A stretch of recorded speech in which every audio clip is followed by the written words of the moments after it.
Hello, hello. Audible?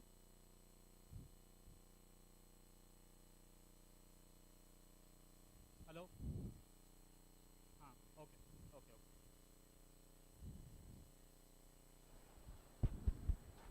Hello? I don't want both.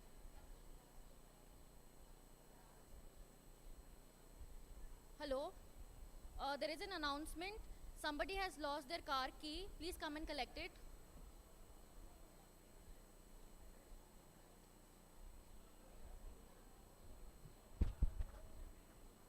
Hello?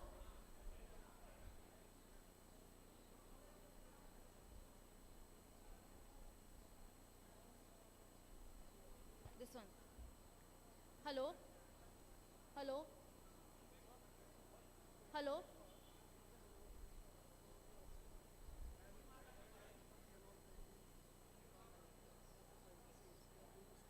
Mike? Hello? Hello? Hello. Check. One, two, three. Hello. नहीं तेरा कम है ब्रा तेरा बढ़ाना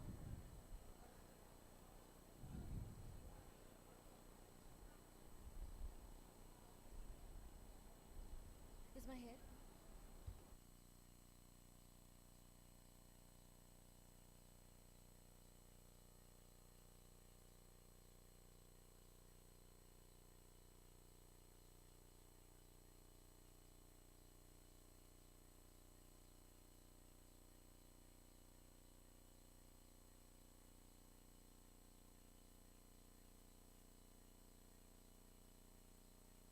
Okay.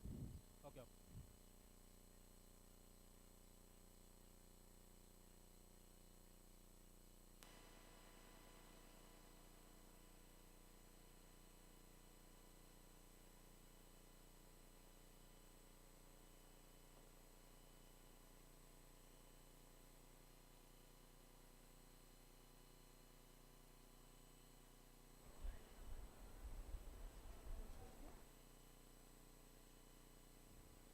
I request the people who have already had a cup of tea to please be seated. We'll begin shortly.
people who have already had their refreshments, I request you to please be seated. We will begin shortly.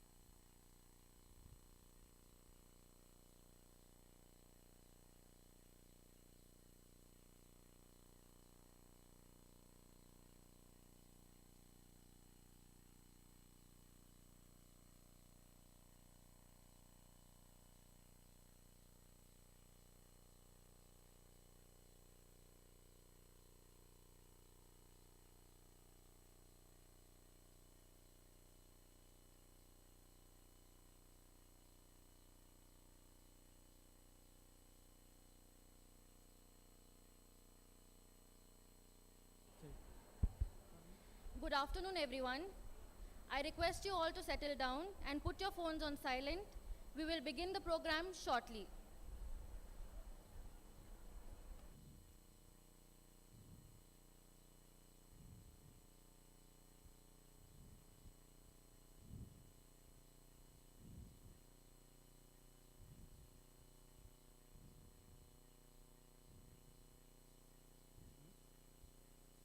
That's okay. That's not our concern.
Namaste and good afternoon. We will now begin the program for TDU's third convocation. I am Prasanna Sinha. And I am Sanya Kausar. We will be managing the proceedings this afternoon. We will begin with a short invocation song. I invite Ms. Madhuri Hegde, researcher from TDU, to render it. She has selected a verse from Karunalu Ba Belake, translated by Professor B.M. Shrikantaya. The song beautifully expresses the human longing for enlightenment, depicting life as a journey through dense mist and deep valleys of struggle. It acknowledges past mistakes and humbly seeks the divine hand to navigate life's challenges. The poet surrenders completely, trusting that the supreme light will dispel all darkness and illuminate the path ahead.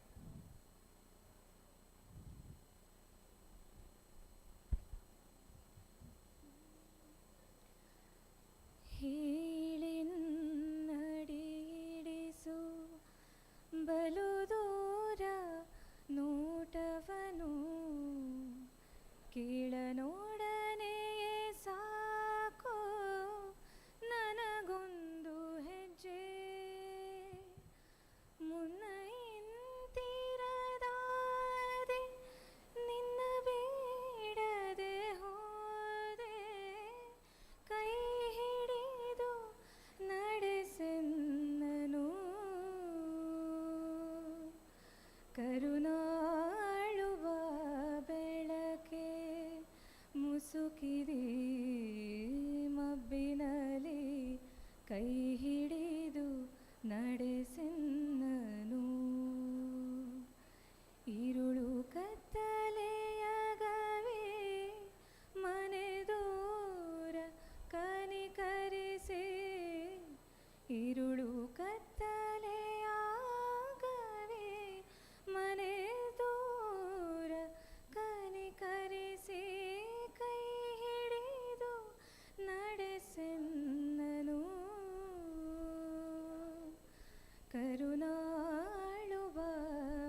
ಮಬ್ಬಿನಲಿ ಕೈ ಹಿಡಿದು ನಡೆಸೆನ್ನನು ಕೈ ಹಿಡಿದು ನಡೆಸೆನ್ನನು ಕೈ ಹಿಡಿದು ನಡೆಸೆನ್ನನು.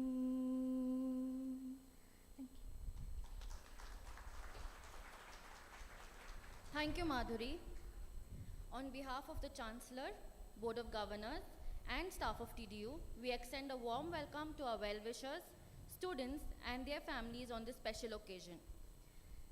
It is my privilege to introduce our esteemed chief guest, Professor Navakanta Bhatt, an eminent academician, innovator, and leader in the field of nanoelectronics. Professor Bhatt serves as a dean of the Division of Interdisciplinary Sciences and is a professor at the Center for Nano Science and Engineering at IISc Bangalore. His groundbreaking work has not only garnered numerous accolades but has also played a vital role in strengthening India's semiconductor ecosystem. A dedicated mentor and visionary leader, Professor Bhatt's commitment to research, innovation, and entrepreneurship continues to inspire students and researchers alike. We are truly honored to have him with us today to share his insights and wisdom. Please join me in extending a warm welcome to Professor Navakanta Bhatt.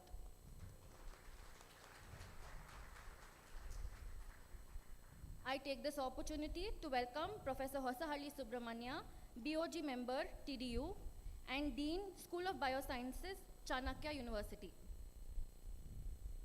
I also welcome our Vice Chancellor, Padma Shri, Professor Darshan Shankar.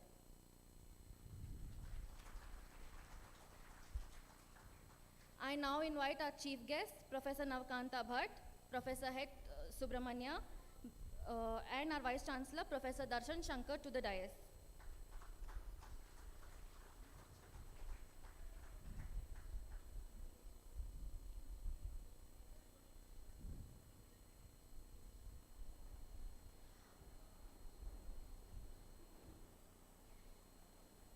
We welcome our DLIT awardees, Dr. Soumya Swaminathan, Dr. Muralidhara Sharma, and Dr. Vivek Raghavan. We are also grateful for the presence of all the eminent personalities and dignitaries who have traveled to TDU to share in our success. Now, we have the honor of hearing from our esteemed Chancellor, Professor Sam Pitroda. He is an internationally acclaimed telecom inventor, entrepreneur, development thinker, and policymaker with over 50 years of experience in information and communications technology. He is widely recognized for laying the foundation of India's telecommunications and technology revolution in the 1980s, an achievement that continues to benefit us all today. Beyond his contributions to technology, he is also deeply committed to the preservation and promotion of India's traditional knowledge systems. His vision extends beyond mere conservation. He strongly advocates for practical application in fostering indigenous development within Indian society.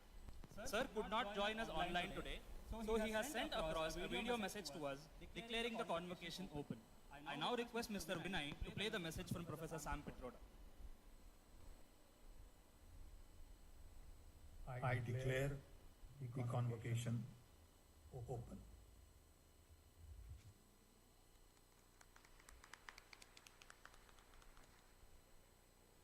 I now invite our Vice Chancellor, Professor Darshan Shankar, to deliver a brief introduction and share his remarks.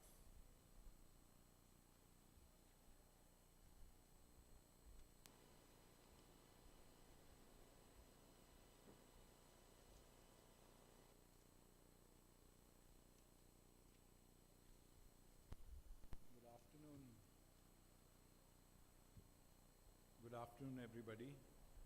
The Vice Chancellor has been privileged by the Registrar's Office to very briefly, within 5 minutes, share his experiences and ongoing thoughts on the evolution of the university. I shall do so. TDU engages in multidisciplinary, interdisciplinary, and very importantly, cross-cultural research focused on individuals, the community, and planetary health. The cross-cultural research framework adopted in TDU is helping faculty and students to obtain novel insights into understanding biological change at both the molecular as well as at systemic levels in areas like glucose metabolism, cognition, nutrition, food science and technology, pharmacology, and understanding of variability in clinical settings. In the near future, we propose to learn from cross-cultural perspectives in social sciences too. We expect this will inspire two impulses. Firstly, co-creation of knowledge related to human and animal health, which is our focus, influenced by respect for diverse ethnic knowledge and skills. Secondly, engagement with participatory research models involving community-based organizations. Revitalizing ecosystem and ethnic community-rooted local health traditions in households and villages is of special interest in TDU. TDU is also committed to mass-scale personalization of healthcare, especially in rural communities, by creating an open access, multilingual, multimedia, citizens portal driven by AI LLM. We are pleased that today the cross-cultural strategy of knowledge generation is receiving growing appreciation from thought leaders. I would like to point out that discovering both epistemological and functional aspects of change through cross-cultural and transdisciplinary approaches is really part of the decolonization agenda for countries like India. This agenda, referred to in Hind Swaraj by Gandhiji, must gain momentum in the 21st century. This will encourage universities to accelerate the process of developing multicultural learning platforms for innovation beyond mere alignment with Western scientific, technological, and development goals. The decolonization agenda in knowledge institutions must adopt planetary health and nationally relevant societal transformation goals. This will need long-term consortiums and partnerships with dozens of institutions who are genuinely committed to values that respect human beings, irrespective of class, ethnicity, and religion. Values that accept cultural plurality, support coexistence with other life forms, in contrast to the destructive impact on nature of the modern Anthropocene.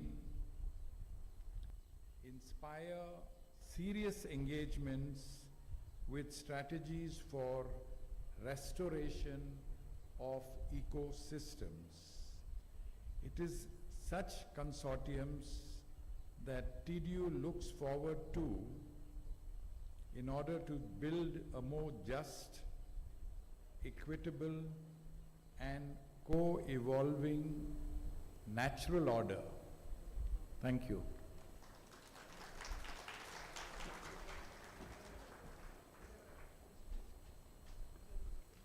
Thank you, sir. Indeed, all of us here at TDU share your joy on this occasion. We will now proceed with the conferral of Honorary Doctor of Literature degrees to 3 distinguished personalities. For each awardee, we have invited a distinguished faculty of TDU to read the citation. We request Dr. Leena Wadia, Dean of Education and Outreach, TDU, to read the citation for Dr. Soumya Swaminathan.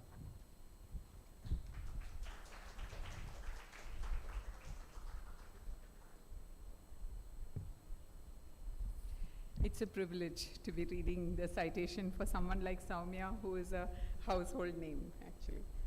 So, Dr. Soumya Swaminathan is an eminent scientist, pediatrician, and global health leader whose contributions have profoundly shaped medical research, health policy, and international public health initiatives. As the inaugural chief scientist of the World Health Organization, she played a defining role in strengthening WHO's scientific vision, establishing the science division with a focus on research, digital health, and the quality assurance norms and standards. During the COVID-19 pandemic, she was instrumental in coordinating WHO's scientific efforts and played a key role in the establishment of COVAX and ensuring equitable vaccine distribution, particularly for low and middle income countries. Soumya Swaminathan has been a tireless advocate for translating scientific evidence into impactful health policies and programs. As Secretary to the Government of India for Health Research and Director General of the ICMR, Indian Council of Medical Research, between 2015 and 2017, she championed the integration of science into policy making, strengthened research capacity in India's medical institutions, and fostered South-South collaborations in health sciences. Her leadership extended to the global stage during her tenure as coordinator of the UNICEF, UNDP, World Bank, WHO Special Program for Research and Training in Tropical Diseases in Geneva between 2009 and 2011. Dr. Swaminathan has published over 450 peer-reviewed articles and book chapters. She is a fellow of the US National Academy of Medicine, the UK Academy of Medical Sciences, and all major science academies in India. She has been recognized with multiple honorary doctorates, including from EPFL Lausanne and the London School of Hygiene and Tropical Medicine. This DLIT is in recognition of her exceptional contributions to global and national public health, medical research, and health policy, and for her unwavering commitment to advancing scientific knowledge for the betterment of society. Congratulations, Soumya. Thank you.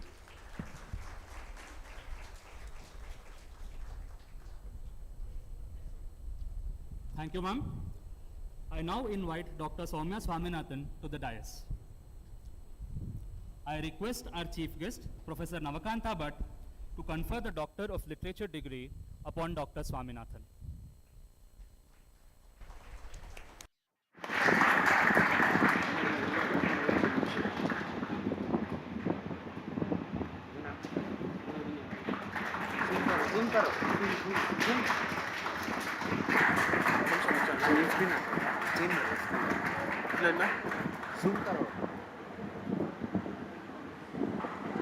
Hey, ತಕ್ಕೊಂಡು ಸೈಡಿಗೆ ಬರ್ರ cameraman.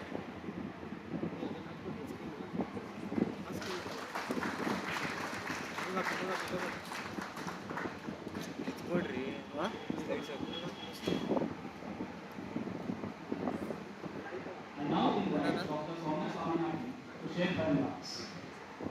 ನೋಡಿ ಗಾಡಿ ಬರ್ತೇವೆ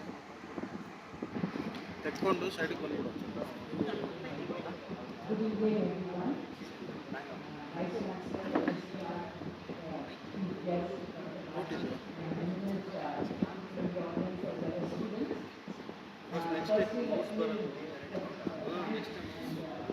ನೋಡಿ ಗಾಡಿ ಅಂಶ cut ಮಾಡ್ತಾರೆ.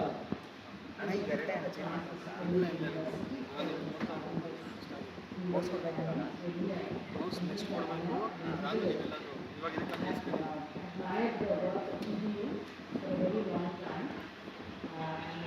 many times in the the MS Swaminathan Research Foundation that we continue to build a strong partnership between our organizations based on shared values and some of the things that Professor Darshan Shankar was talking about in his opening remarks.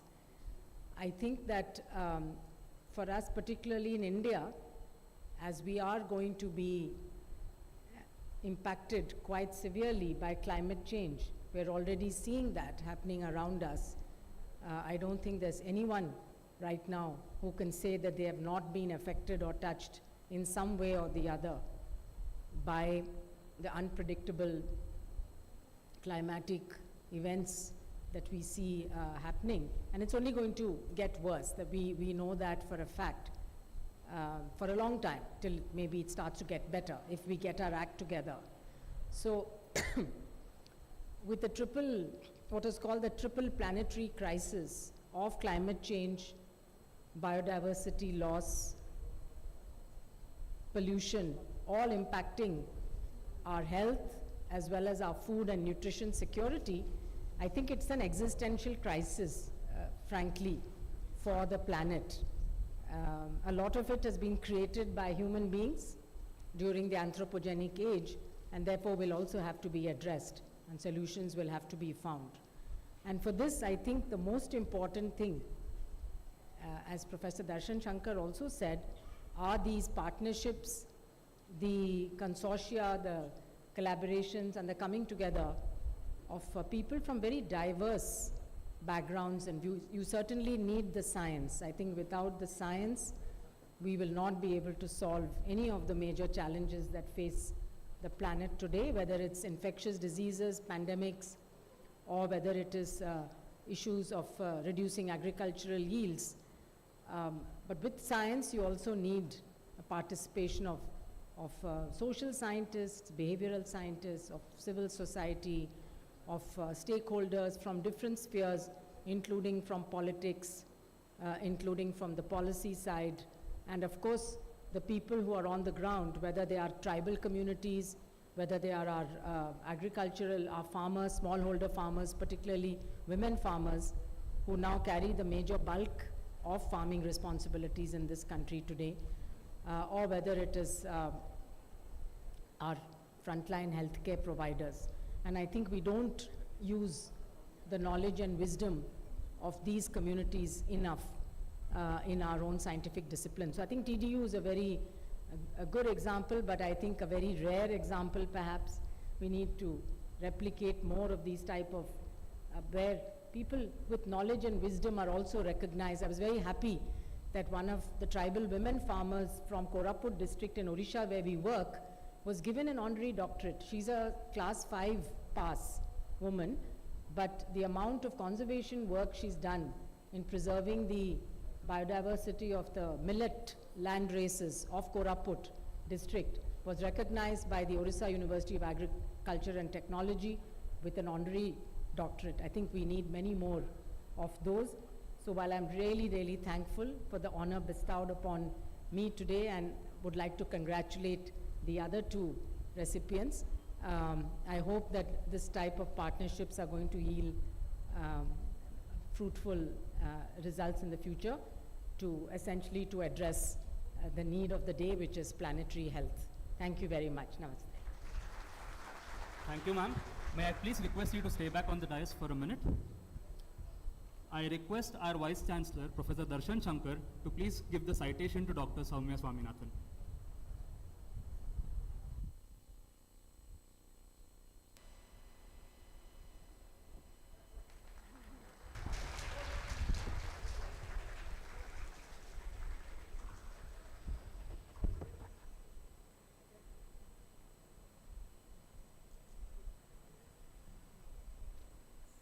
Thank you, ma'am. Thank you, sir.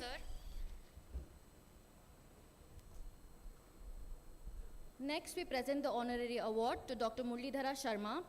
I now invite Dr. Prasann Shankar, Medical Director of IAIM and Associate Professor TDU, to read the citation.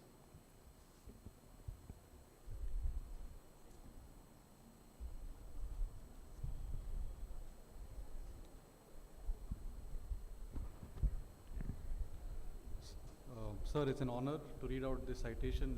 I have been your student, so it's an absolute honor to read this out. Dr. Muralidhar Sharma is a distinguished Ayurveda Acharya who has inspired generations of undergraduate and postgraduate Ayurveda students to practice authentic Ayurveda, and thousands of citizens of Udupi, Temple Town, to avail low-cost, ethical and effective Ayurveda treatments. Dr. Muralidhar Sharma pursued his graduate degree in SDM College of Ayurveda, Udupi, and completed his postgraduate studies in surgery at the Faculty of Ayurveda, Banaras Hindu University from Shalya Tantra. He is currently engaged as Professor Emeritus at SDM Ayurveda College and Hospitals, Kutpadi, Udupi, and private practitioner in the city of Udupi. Dr. Sharma has worked in various capacities such as lecturer, reader, professor, and head of department and the medical superintendent of the SDM Ayurveda College, Udupi, and guided several postgraduate scholars, published many papers. He has served as a member of several committees of the Ayush CCIM as an expert member. He is a popular teacher, an excellent surgeon, and unlike usual academics, is also a respected Ayurveda practitioner both in college and in private practice in Udupi, where he is known for his clinical acumen and extremely ethical services. This DLED sir is in recognition of his exceptional knowledge, contributions to Ayurveda education, research, and services to public. Congratulations, sir.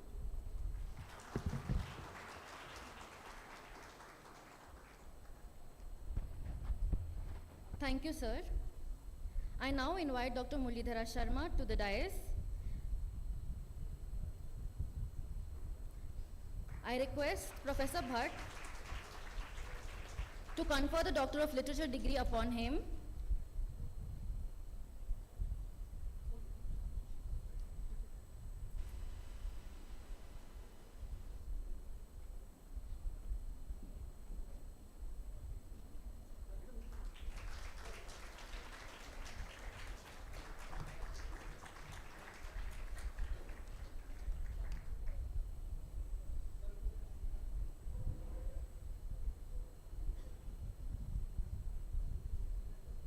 I request Professor Darshan Shankar to present the citation.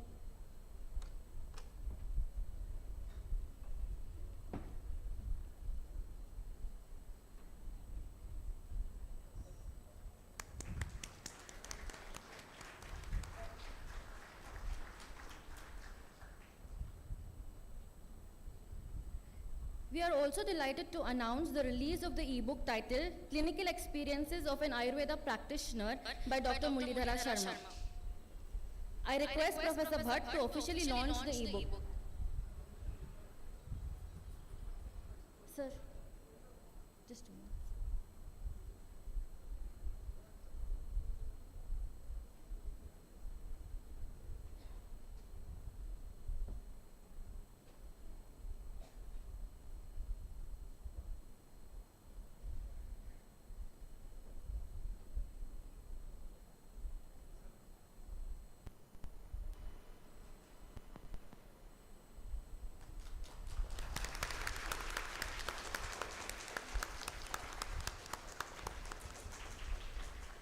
I request Dr. Muralidhar Sharma to say a few words.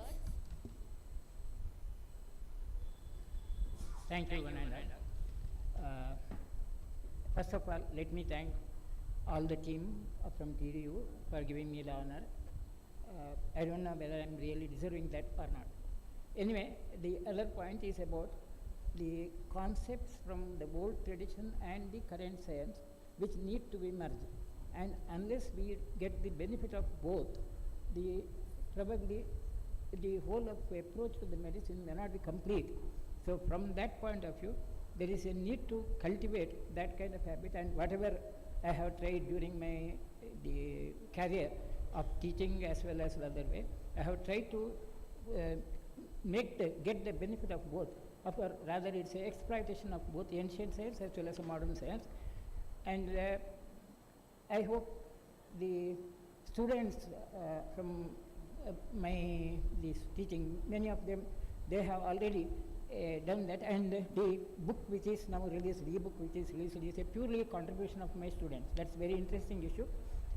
After my retirement from service, I thought of writing a book about the clinical experience. Of course, the clinical experience in the sense academy and the practice, these are supposed to be often believed to be something which are not supplementary to each other. But after my retirement, my students asked or they were demanding for me to write a book on the concepts of that theory, bringing back to the clinical practice. And the issue was, I couldn't really write a book because of the other busy commitments, but our students, Dr. Ravi Shankar, specifically Ravi Shankar Parvaja and Krishna Gokale, they arranged a series of lectures which I could deliver, and Dr. Kishore Patwardhan from Banaras Hindu University, they have translated that the oration in the form of a book. So virtually there is not much of a contribution from my side, it's all my students. So I owe all that to my students who have prepared this book. And maybe that could be giving certain message to the next generation possibly of how to merge with that. I think with the time limit, I would not like to talk more. Again, I thank all of you for giving this specifically Darshan Shankar sir and Prasanna Shankar, who also happened to be my student. Thank you, Nanda. Thank you, sir. Next, we present the honorary award to Dr. Vivek Raghavan. I now invite Dr. Gurmeet Singh, Dean of Research and Outreach at TDU, to read the citation.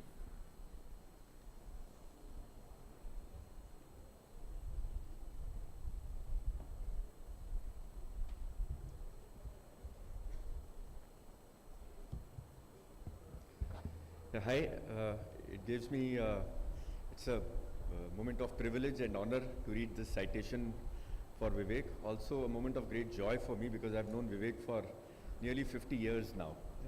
So Dr. Vivek Raghavan is a pioneering entrepreneur, technologist and architect of digital public goods dedicated to advancing AI and digital inclusion in India. As the founder of Sarvam AI, he is leading the development of full-stack generative AI solutions to benefit millions. A key contributor to India's digital transformation, Dr. Vivek Raghavan played a pivotal role in Aadhaar as Chief Product Manager and Biometric Architect at Unique Identification Authority of India, UIDAI, helping scale the world's largest identity program. His AI innovations have enhanced service quality and fraud detection. As an advisor to Digital India innovations, have enhanced, as an advisor to Digital India, Bhashini and mentor at AI for Bharat, he has championed language AI to ensure digital access in all Indian languages. His impact extends to judicial AI, digital governance, payments, with contributions to Supreme Court's SUVAS translation system, GST fraud detection, and the National Payments Corporation of India. A distinguished leader in electronic design automation, he has also contributed to Team Indus's entry to the Google Lunar X Prize, which led to a successful demonstration of a lunar landing system on Earth. This DLIT is in recognition of Vivek's exceptional transformative contributions to AI, digital governance, and public service. Vivek. Yeah. Thank you, sir. I now invite Dr. Vivek Raghavan to the stage. I request Professor Bhatt to confer the Doctor of Literature degree upon Dr. Raghavan.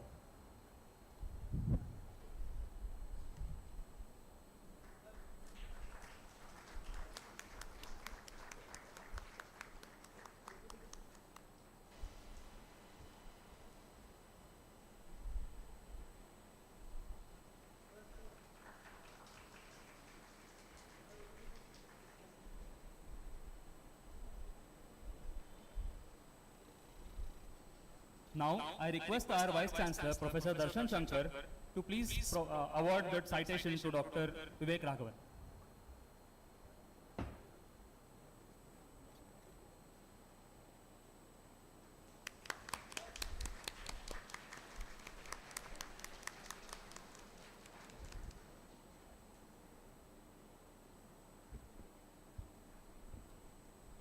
I now request Dr. Vivek Raghavan to say a few words.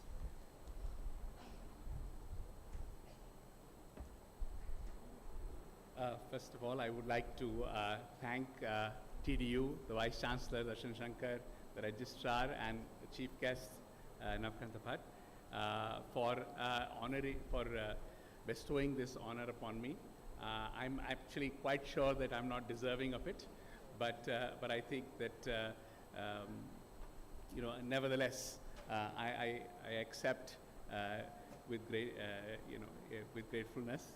I also would like to congratulate the other awardees of the DLIT today, and also all the students here today who are going to receive their degrees at TDU. I think that, as I said, over the years, I have visited TDU a few times, and it is pretty amazing the kinds of work that you've been doing, and this truly interdisciplinary approach to actually looking at things is something that has inspired me. I think the reason that someone like me is being talked about today, I think, is related to the fact that we are really moving into an interesting phase in the world where I think AI is actually changing the way we do things, and this is an extremely powerful tool, and I think the intent of how this tool, and it's a tool which can be used to do things that were never possible before, but at the same time it is also a tool which can be misused if it's not being done in the right way. And I think the focus really is, how do we make this a way of a tool for actually including people and learning from people. Actually, it's the truth is that there is expertise everywhere in the world. There's expertise in our in our historical documents. There's expertise in local knowledge, and I think the way to actually the ability to bring that knowledge and make it basically accessible to all of us, so that we are looking at a more interdisciplinary way of actually synthesizing this knowledge, is something that we think is exciting. I think, as someone who has played a small role in what we call as the digital public infrastructure of India, one of the things that I think that as Indians we can be proud of, but for example, when we look at UPI, for the first time actually it is probably simpler to do some things in India than anywhere else in the world. But I think the fact though is, while UPI is simpler, there are millions of things that are still very, very complicated for people to do. And I think that there is light, that if we actually leverage technologies such as artificial intelligence properly, we will actually get to a place where people's lives can actually become simpler, richer, and more convenient because of something like this. And I think that that's one of the things that I hope that all of you out there are actually aiming to actually leverage these technologies to make people's lives richer. Thank you so much. Thank you, sir. We now move forward to recognizing the achievements of our students with the award of degrees. We will begin with PhD awards, followed by master's degrees and diplomas, and conclude with the conferral of bachelor's degrees. This year we have 19 PhD awards to confer in this convocation. These PhDs reflect our mission to provide a transdisciplinary education. The topics here go all the way from basic molecular biology to Indian philosophy. We request those students who are present today in the audience to kindly assemble to your right side of the stage. Please approach the dais when your name is called out. To hand out the first set of PhDs, I request our chief guest, Professor Navkanta Bhatt.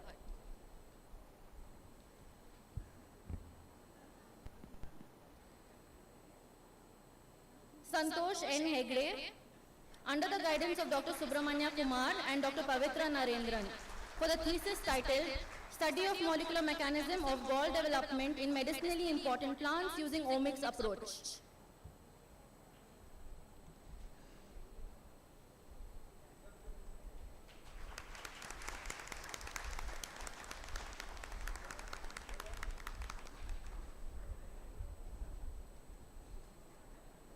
Anjana T, under the guidance of Dr. C.N. Vishnu Prasad, for the thesis titled An Ayurveda Biology Approach for Understanding the Multimodulatory Effects of Ayurveda Formulations for Managing Diabetes and Obesity.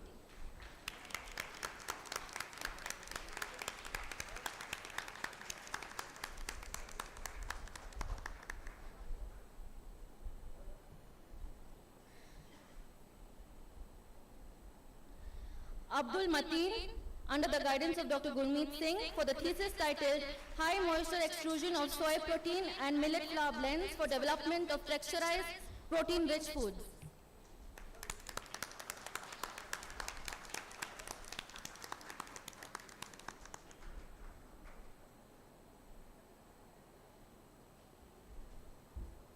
Satya Sangeeta, under the guidance of Dr. K. Ravi Kumar, for the thesis titled Impact of Root Harvest on the Population Status, Survival, Yield and Reproduction of the Woody Climber Decalipis hamiltoni in Savandurga Reserve Forest, Karnataka, India.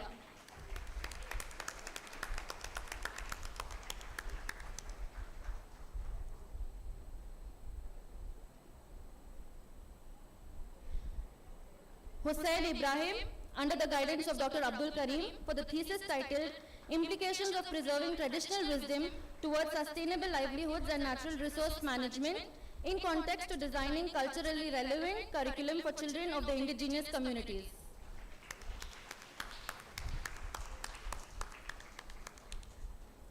Thank you, Professor Bhatt.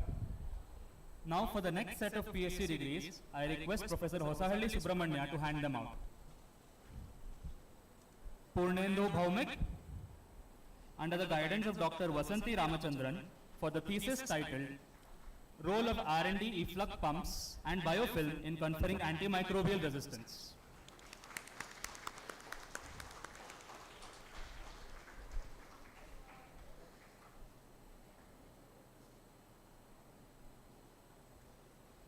Veena R, under the guidance of Dr. Mohammad Mudassar Chanda, for the thesis titled Spatial Mapping of Foot and Mouth Disease in Karnataka using GIS, remote sensing and novel statistical models.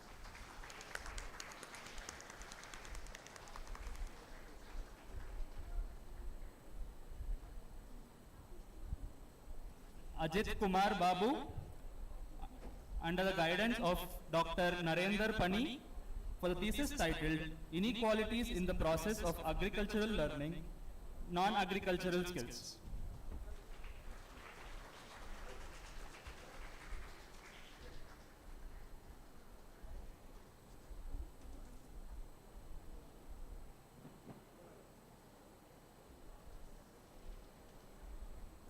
Thank you, Professor Subramanya.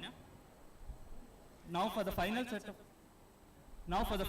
PhD degrees, I request Professor Darshan Shankar to hand them out.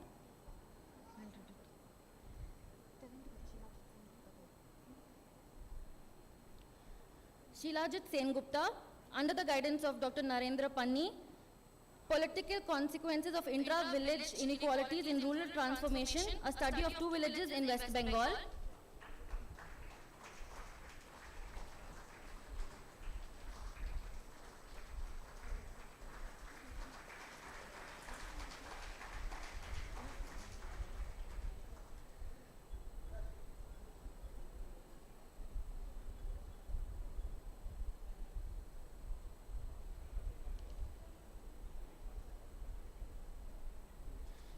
Nitish Satyanarayanan, under the guidance of Professor R. Saudamini and Professor Ramaswamy, thesis titled Understanding Metabolite Channeling in Multi-Enzyme Reactions Using Bacterial Model PARS and Characterization of Multi-Step Synthesis of Medicinal Molecules from Tulsi and Methi.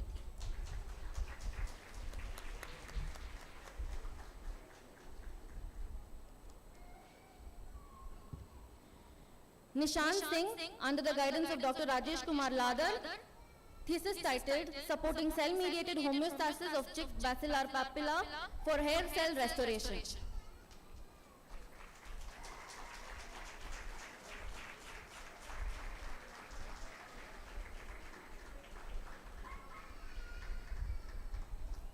Thank you, sir. Thank you, sir. The remaining PhD awardees could not join us in person, so we'll be reading out their names. Pankaj Datta, under the guidance of Dr. M.N.B. Nair and Dr. Punya Murthy on the thesis titled Study on the Impact of Ethno-Veterinary Herbal Preparations in Bovine Diseases to Minimize Use of Antimicrobial Drugs. Pratul Kumar Jain, under the guidance of Dr. Dandapani Perundurai, for the thesis titled Discovery of Novel Hypertrophic Cardiomyopathy Genes and Their Functional Implications Using Multimodal Approach. Nandashri Kasturacharya, under the guidance of Dr. Geti Hassan, for the thesis titled Role of Stim in Post-Embryonic Development of Drosophila melanogaster. Manal Shakil, under the guidance of Dr. Axel Brockman, for the thesis titled Sugar Intake Elicited Locomotor Behaviors in Flies and Honeybees. Drishya Dilip, under the guidance of Dr. Minhaj Sirajuddin, for the thesis titled Towards a Cellular Architecture of Three-Dimensional Array of Muscle Fibers. Manisha Goel, under the guidance of Dr. Tina Mukherjee, for the thesis titled Olfactory Control of Drosophila Blood Progenitor Homeostasis and Development via Redox Regulations. We request all the students. Call out Rakesh Kumar and Amrita. Wait. We just want to know if Rakesh Kumar and Amrita MK are present. Rakesh Kumar and Amrita MK. Read it. Rakesh Kumar, under the guidance of Dr. Sangeeta Menon, for the thesis titled Indigenous Knowledge of Healing Among the Tribes of Neelambur Valley, a study of cross-cultural landscape across ethnic boundaries. Amrita MK, under the guidance of Dr. Sangeeta Menon, for the thesis titled A Theoretical Study of Two Ethnic Performances, Tirayattam and Sarpantullal, Interpretations Using Dhvani Theory. We request all the students who collected their PhD awards today to come on the dais for a group photograph.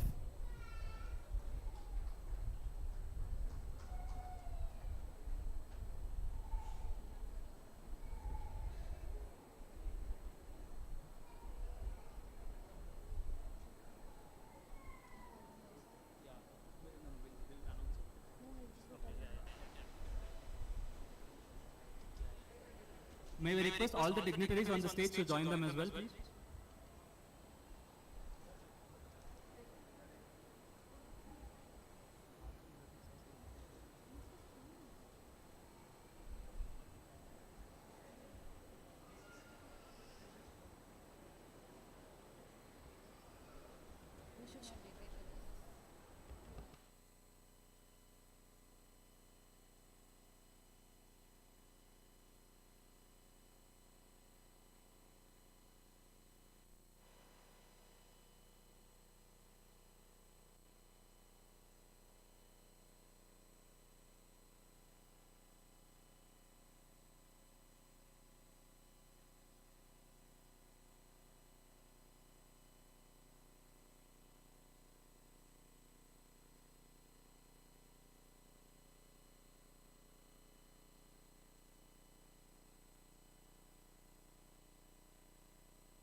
We will now proceed with the conferral of Masters of Science degrees. TDU offers 3 MSc programs. MSc Life Science, Ayurveda Biology, which is a unique program in the country that offers specialized training that seamlessly integrates contemporary biomedical science with Ayurveda in an immersive learning experience. MSc by Research in Conservation Science, which provides rigorous training in a research-driven curriculum, preparing graduates to address critical environmental challenges through scientific inquiry and applied solutions. And MSc Environmental Studies with specialization in conservation practice, anchored at ATRI, TDU's partner institution, aims to develop a cadre of professionals equipped with a holistic approach to conservation, one that balances theoretical knowledge with hands-on practice. We will start with the awards for MSc Life Science, Ayurveda Biology. We request those students who are present in the audience to kindly assemble to the right side of the stage. I request Dr. Atul Kumar Gupta, COO and Registrar, and one of the course coordinators, Dr. C.N. Vishnu Prasad, Associate Professor, TDU, to hand over the awards. I request each student to please approach the dais when your name is called out.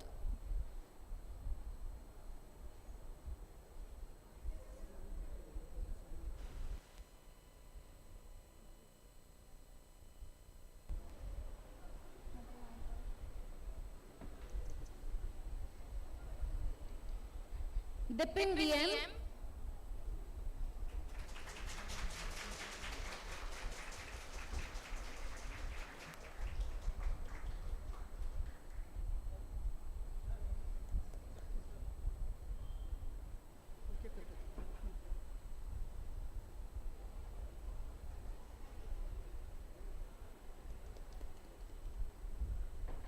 Sachi Suhas Prabhu Mahambre,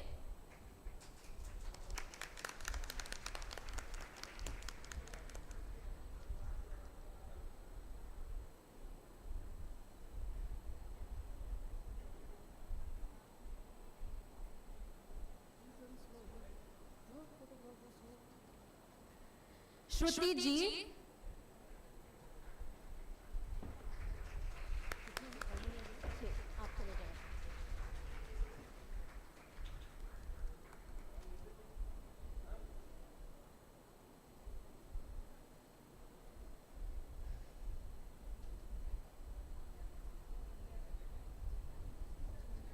Swati R. Hegde,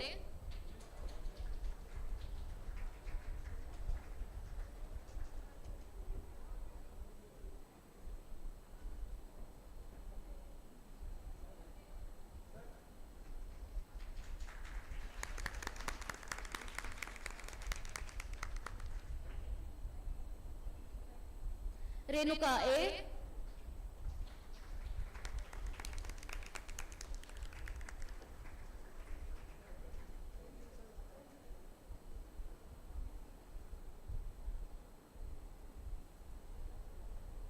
Bhuvana Aradhya GR,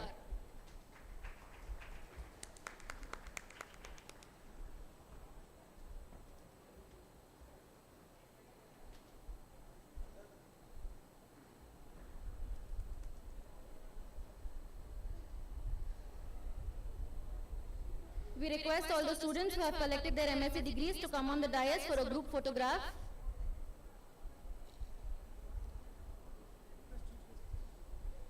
I request the dignitaries on the dais to please join for the photograph.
Thank you all.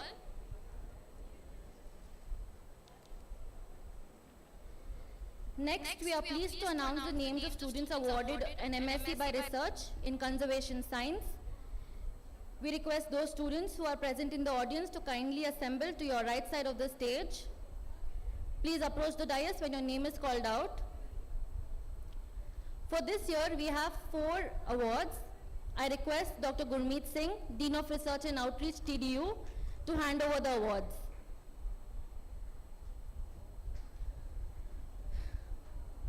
Samartha P, under the guidance of Dr. Chetan Hetsi, identifying the social and ecological constraints to restore Macaca radiata into the forested landscape, Central Western Ghats, Shimoga District, India.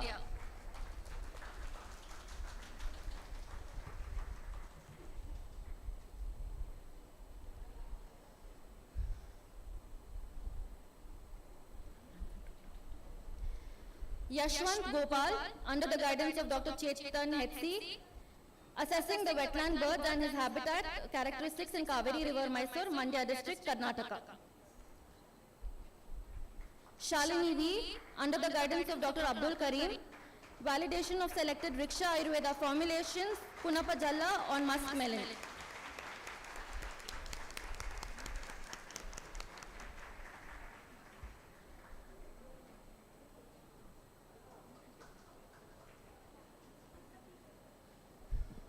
Neelam Izhar, under the guidance of Dr. Abdul Karim, a study on food and nutritional plants mentioned in Quran and Hadith. We request all the students who collected their MSc degrees to come on the dais for a group photo. Sir, group photo. I request all the dignitaries to please join for the photo.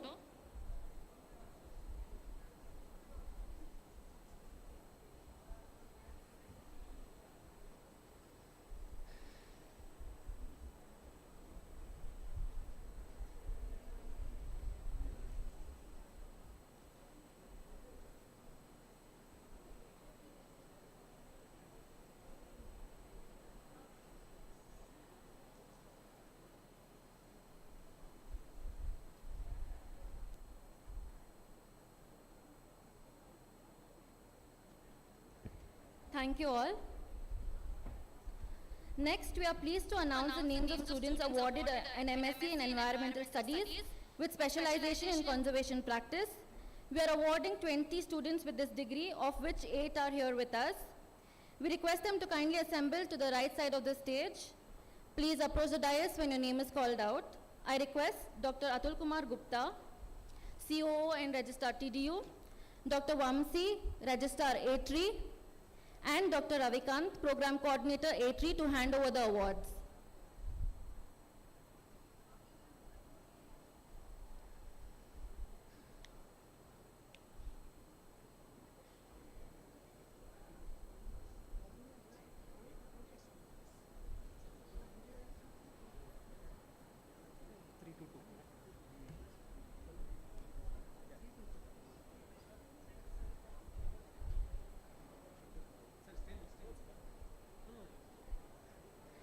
Aniketan Hatwar,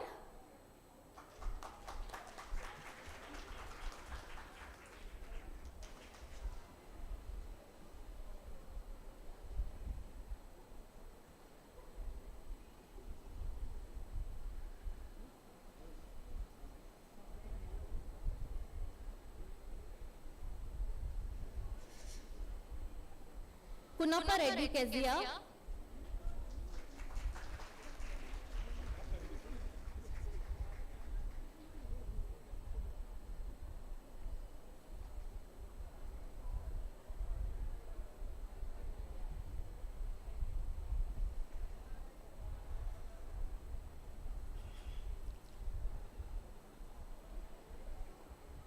Nivedita Balachandran,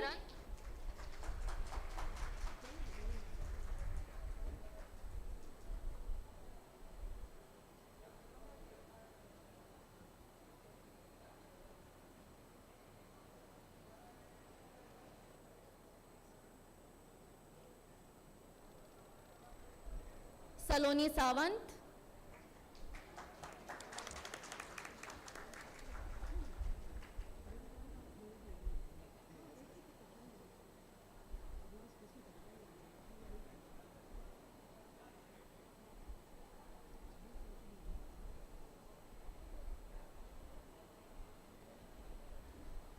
Sanjana V.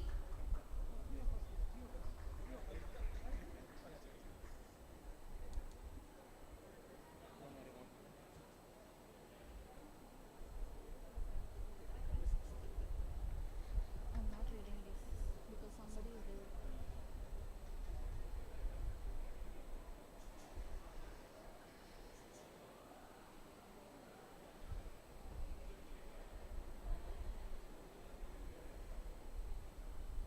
Shivangi Thakkar, Suprita Devarakonda,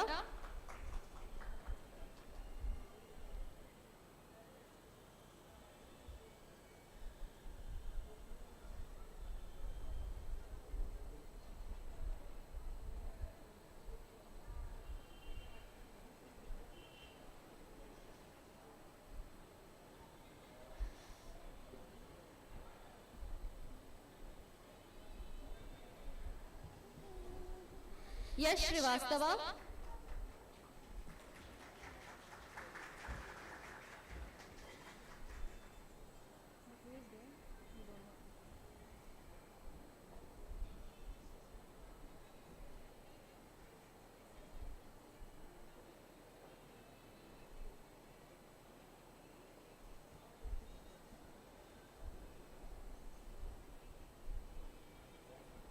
Aman Gupta, Amartya Chandar, Amulya M, Anushka K,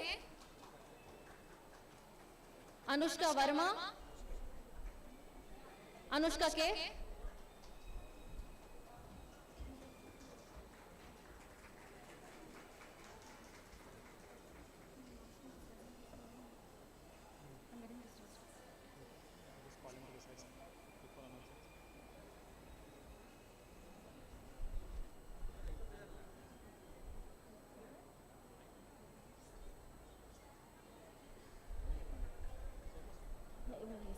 Anushka Verma, Aishwarya Varghese,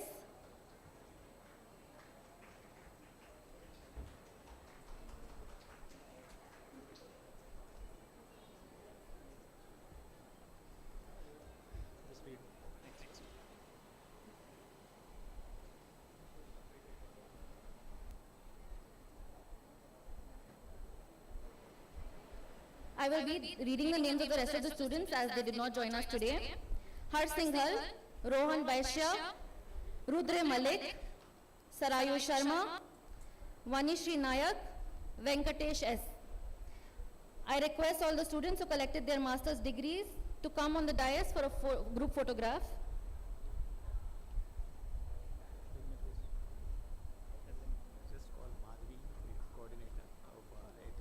Madhvi ma'am, coordinator of the course, A3. I request the dignitaries to please join in the photograph.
Thank you all.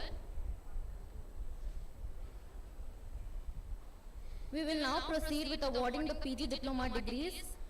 For this, I invite Dr. Leena Wadia, Dean of Education and Outreach, TDU, to hand them out. We will begin with the Postgraduate Diploma in Ayurveda Biology. We request those students who are present in the audience to kindly assemble to your right side of the stage. Samira Krishna P.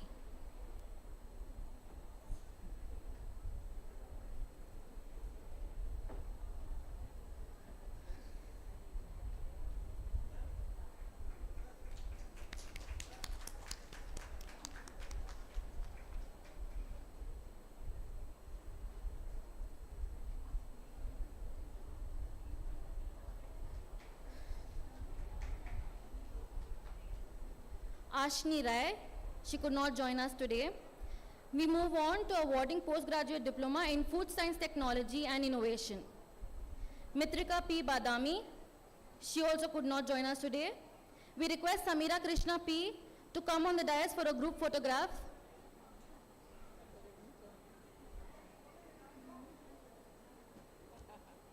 I request the dignitaries to please join in the photo.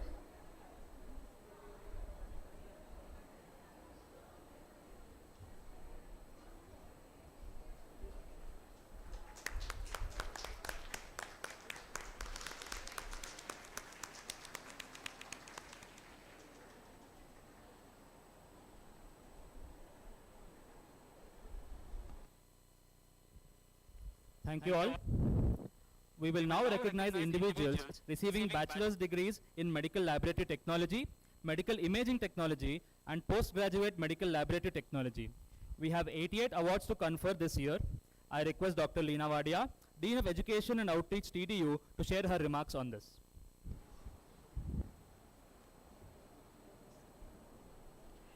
Good afternoon. It's indeed a pity that we have 88 students graduating today, but they couldn't be here. And the reason is that they have been studying at Nippani in North Karnataka. We have a unique program which is full-time apprenticeship based. So the students get apprenticeships in various locations and they get theory classes where they live and work. So a lot of the students are already employed and they haven't been able to come. But we are delighted that this is our first batch of undergraduate students who have been through this very innovative full-time apprenticeship-based program, which initially started as a BVOC, but which we are offering as a BSc degree now. There are, I think, 72 students who are getting a BSc in medical lab technology, 7 PG diplomas in medical lab technology. These are people who do our blood work when we go to the hospital, so they're very important. Similarly, there are 9 of them getting medical imaging technology. These are all the radiologists. But we have our partners here with us from Nippani. We have partnered with Learner Bay Education Private Limited to partner with us to find apprenticeships for these students and to run theory classes for them at Nippani. So their CEO Sumit Kati is with us, and also their operations head Shailesh.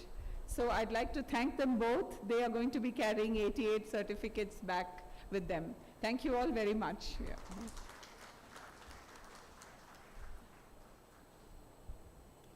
Thank you, ma'am. We will begin with the Bachelor's in Medical Laboratory Technology. Bhagyashri Sarjay Rao Bangar, Vishal Gopal Chormale, Prathamesh Sadashiv Sanab,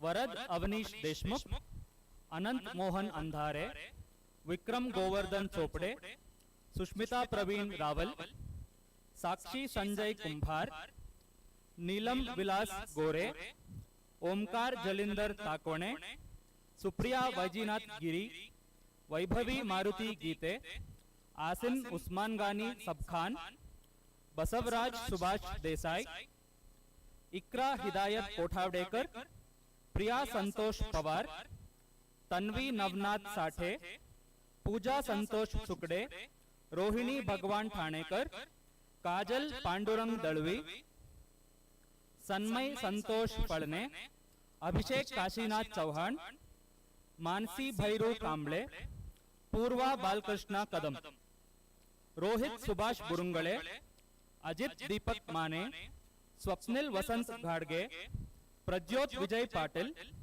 Sonali Kalidas Dhotre, Snehal Sudhakar Karbhal, Vishal Gopnath Gurav, Sonali Muktaram Dere, Sagar Hanumant Kapare, Tejas Bapurao Shirke, Aniket Vijay Shingade, Pratiksha Ajay Ranadive, Prasad Dasharath नानावरे,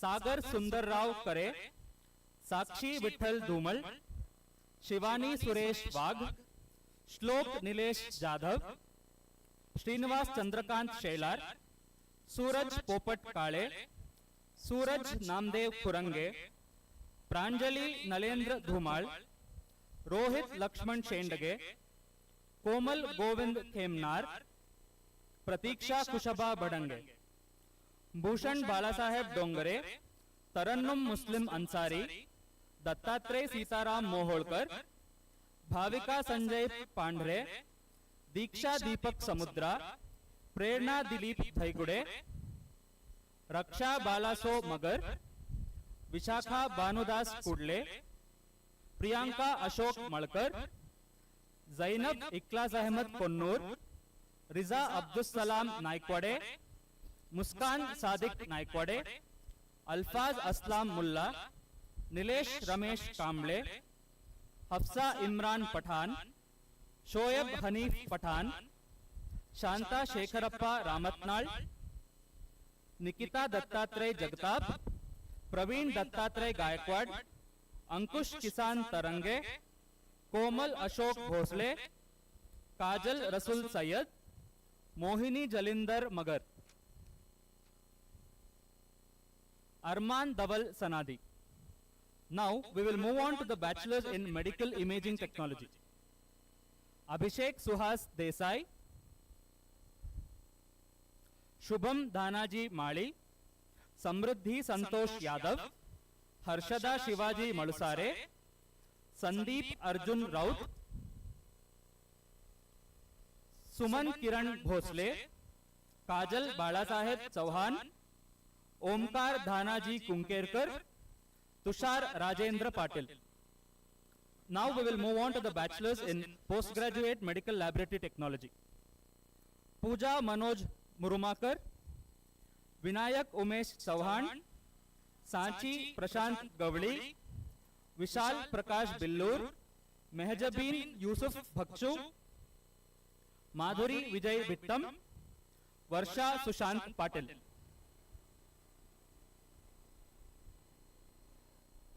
Next, we recognize individuals who have completed a diploma in Varmam therapy.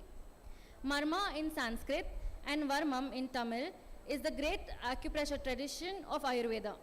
In the past, this traditional practice was taught to healers and soldiers for knowledge of the pressure points that allows one to heal and also protect. Today, it is a dying therapy and only Tamil Nadu has outstanding practitioners. TDU's diploma allows practitioners of broad eligibility from folk healers to physiotherapists to learn Marma techniques and incorporate it into their practice. We will now recognize individuals receiving diploma degrees in Varma. We request Mrs. Veni Balan to announce the names of the awardees.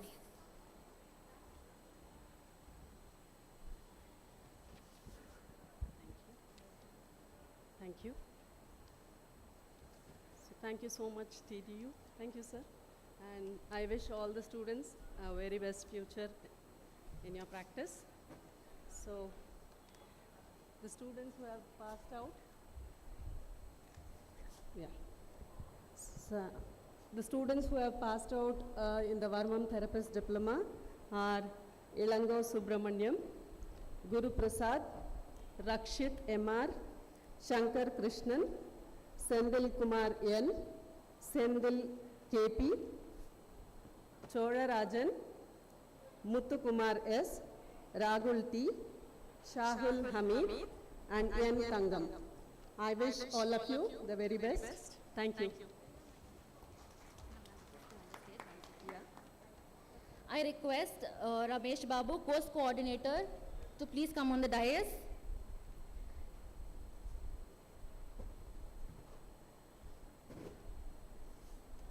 I request the dignitaries to please come on the stage for the group photograph. Thank you.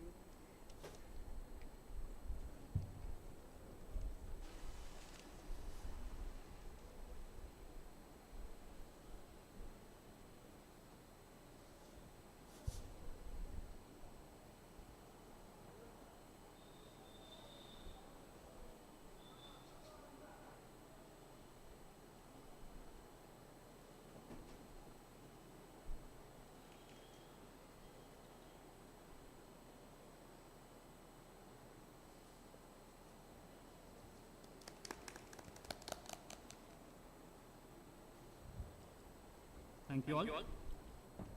Moving on, we will next hear from Professor Hosahalli Subramanya regarding the confirmation of the degrees.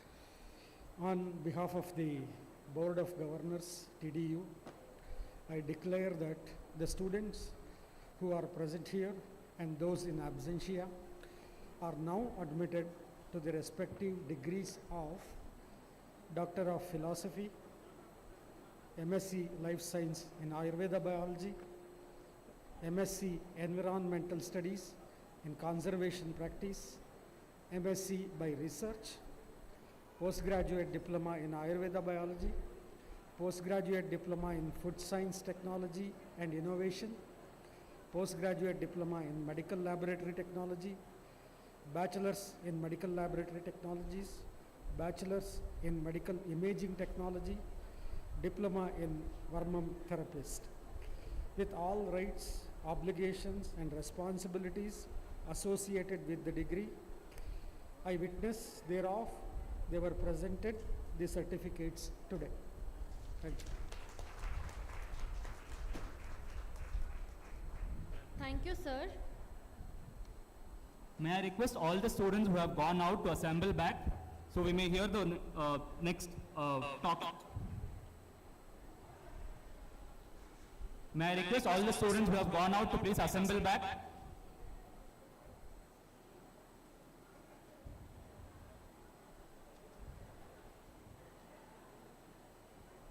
May I request all the students to assemble back. Thank you.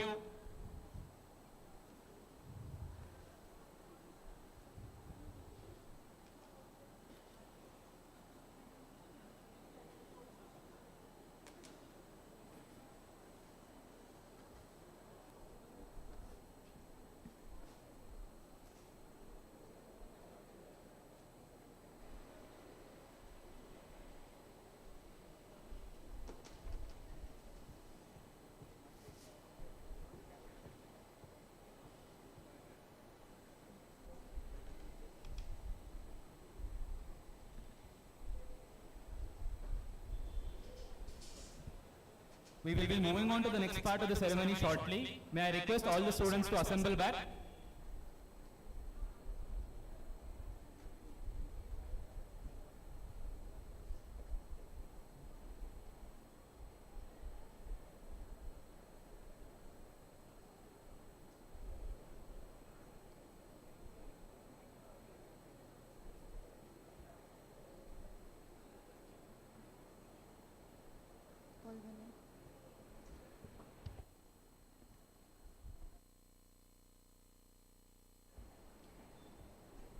We will now take a moment to congratulate all the awardees in today's convocation.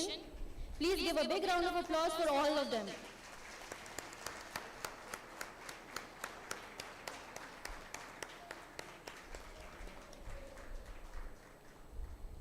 We will now hear the convocation address by our chief guest, Professor Navakanta Bhatt. I invite him to kindly address the audience.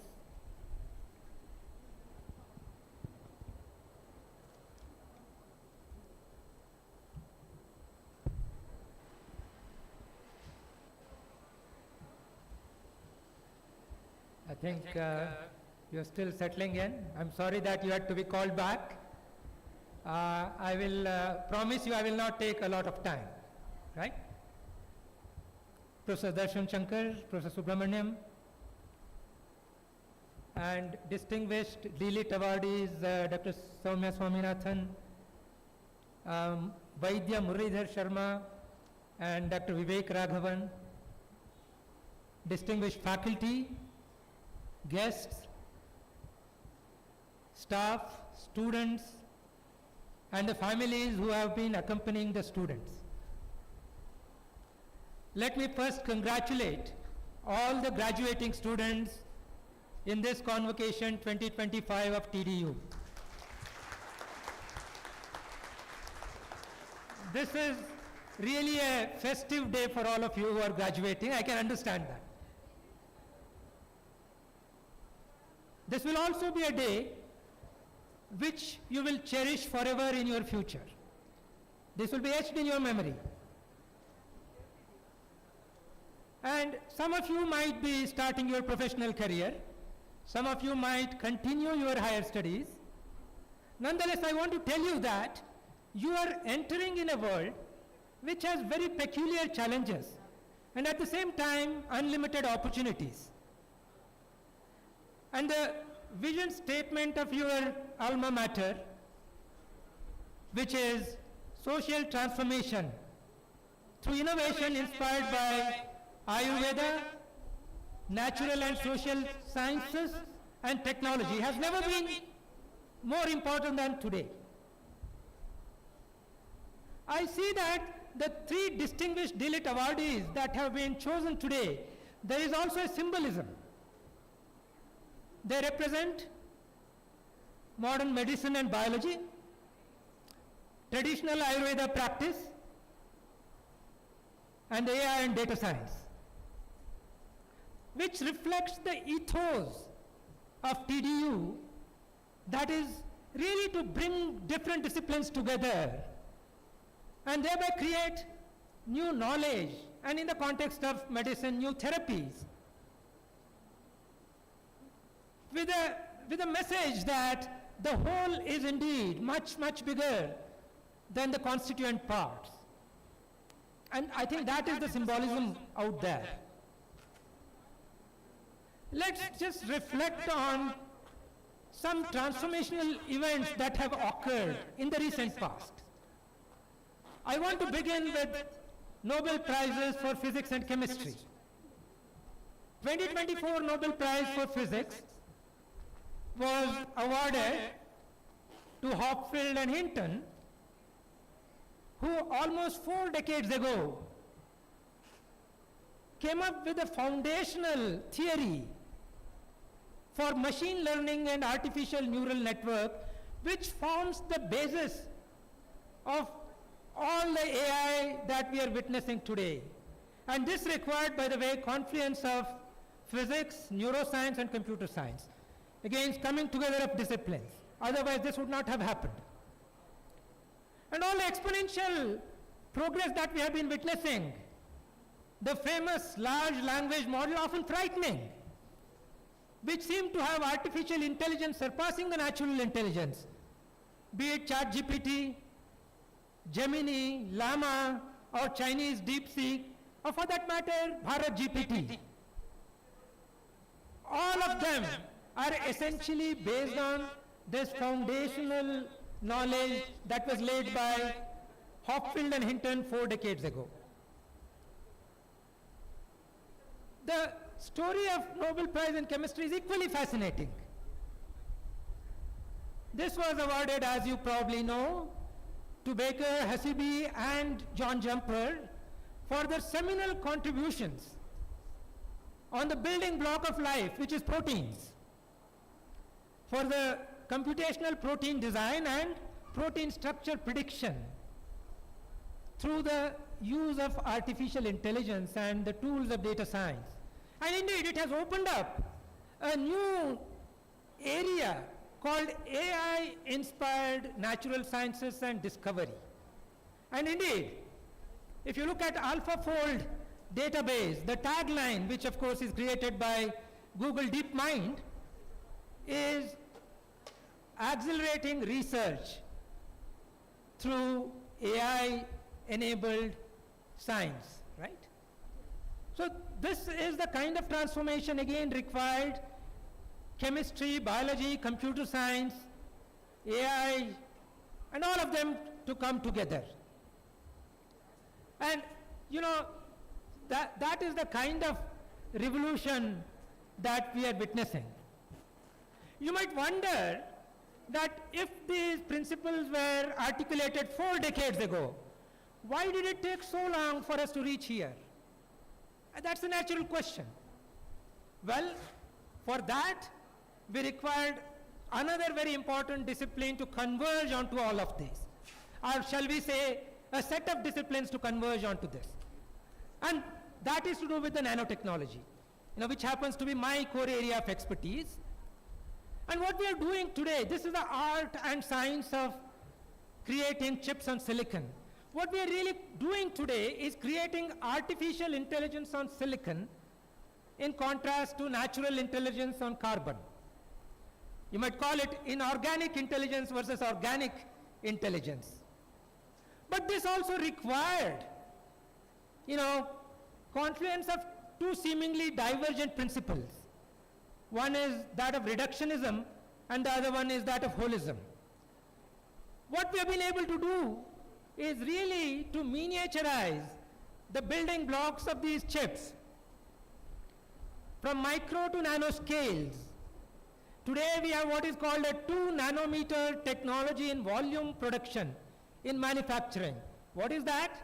That is, we are building the building blocks of these chips, which are called transistors, which are 1,000 times smaller than erythrocytes, that is your red blood cells.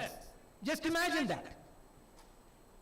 But what is more fascinating is that we are able to integrate, look at this, the keyword integrate, tens of billions of these Lilliputian nano devices together on a small piece of silicon substrate which is perhaps about 1 centimeter square. And more importantly, create a network, interconnectedness of all these billions of components. And this emerging network is what gives the intelligence that we are talking about today. So this artificial intelligence that we are talking today is again made possible by convergence of nano at one scale and giga at the other scale. The reductionist principle and the holistic systems view. This required again multitude of disciplines to come together. Material science, for instance, semiconductor physics, process chemistry, electronics and computer science, mechanical engineering, equipment technology, and of course, smart manufacturing. More importantly, all at nanoscale. The possibilities of the nanotechnologies go beyond compute and storage for artificial intelligence, which of course is what is fueling all the data centers that run the large language models today. For instance, in the last 2 decades, inspired by possibilities of nanotechnology, again through my personal lived experiences, I've ventured into applications in healthcare. And indeed, again, in this direction, the big picture was really to sort of bridge healthcare divide through nanosensors to be able to create point-of-care diagnostic devices. And again, the two seemingly conflicting ideas of exploiting nanoscale phenomenon and emergent, systemic views have been pivotal in creating innovation and solutions which have today impacted the so-called grassroots and creating impact on the society. Thus, the point I wanted to make here is that the sustained interdisciplinary and transdisciplinary efforts fostered consciously are very essential to bridge the gap from idea to innovation, then to implementation, and then to create impact. And that is why it took 4 decades for that foundational principle to be converted into something that we can utilize today.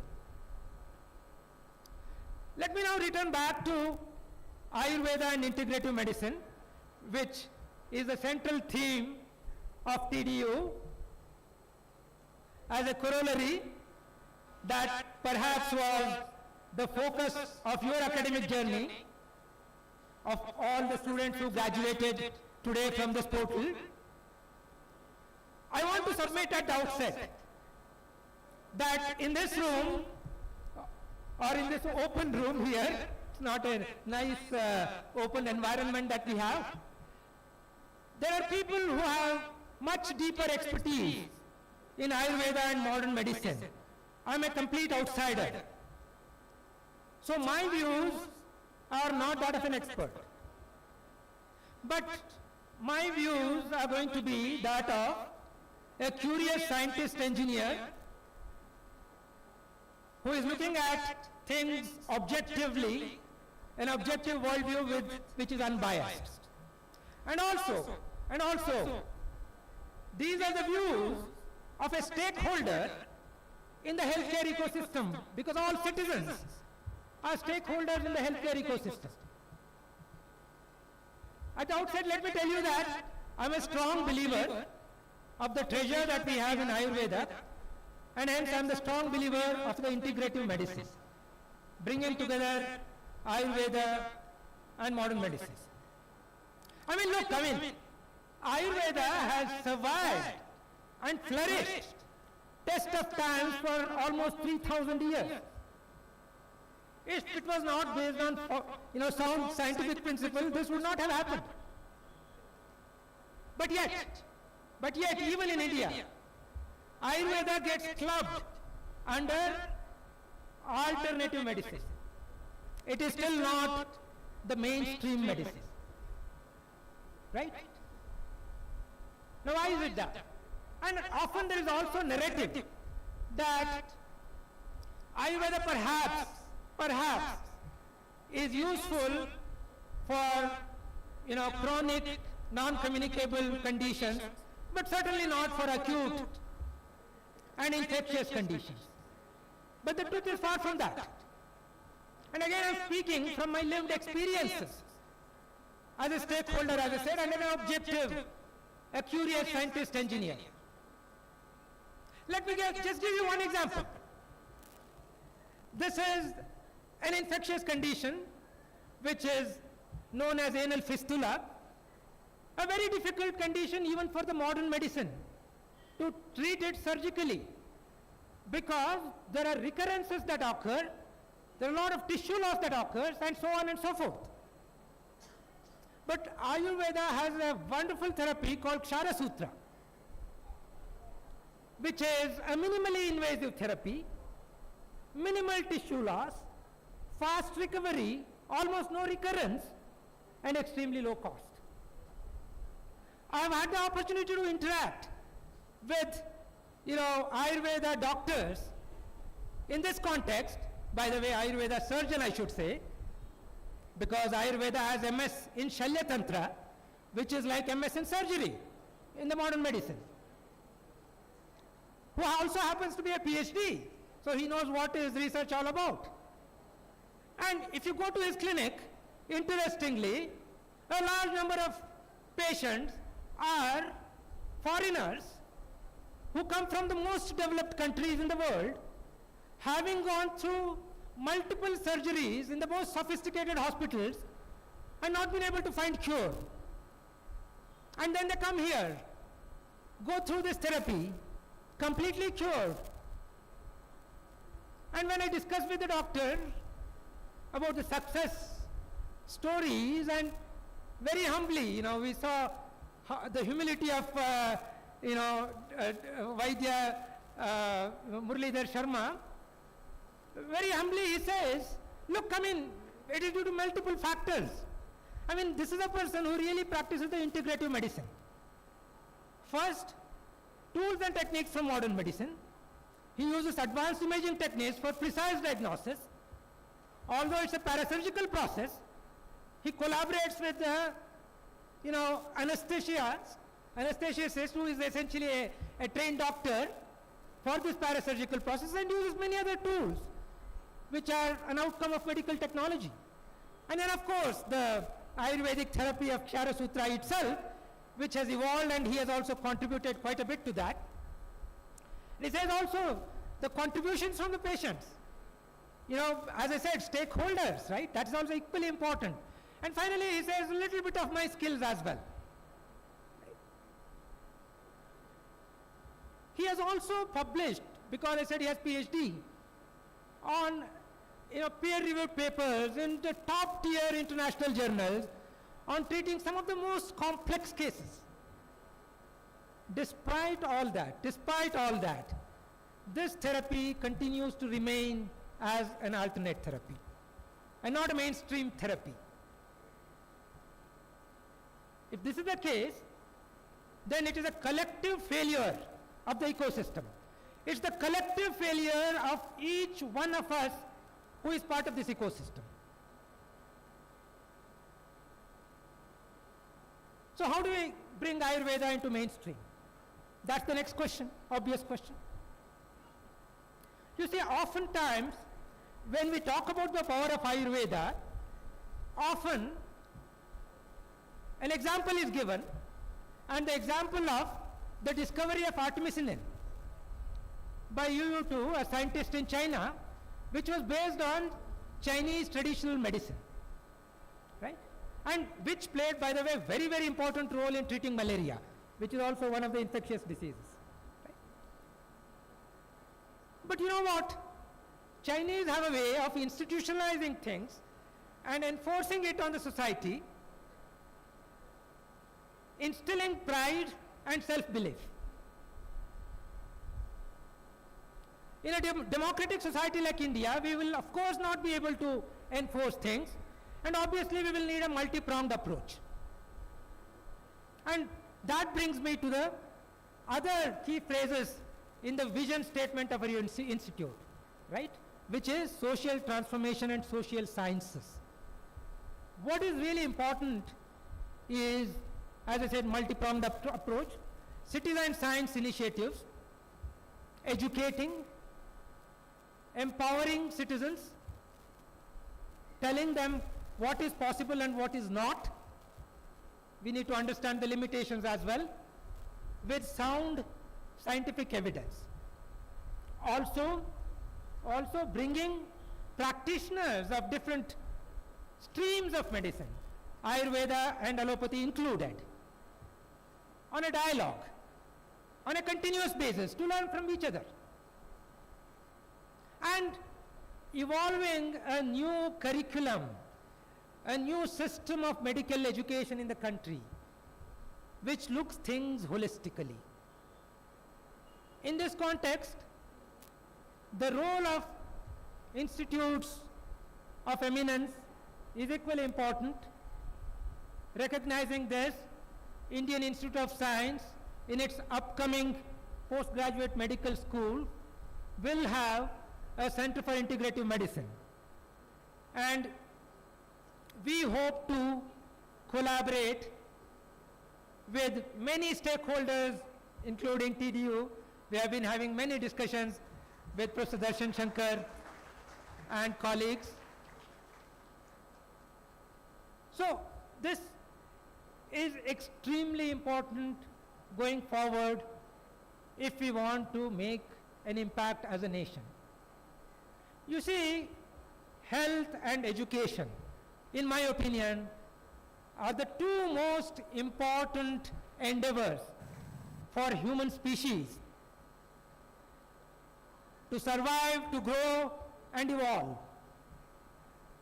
Health enables the growth of physical body, which is extremely important for our well-being.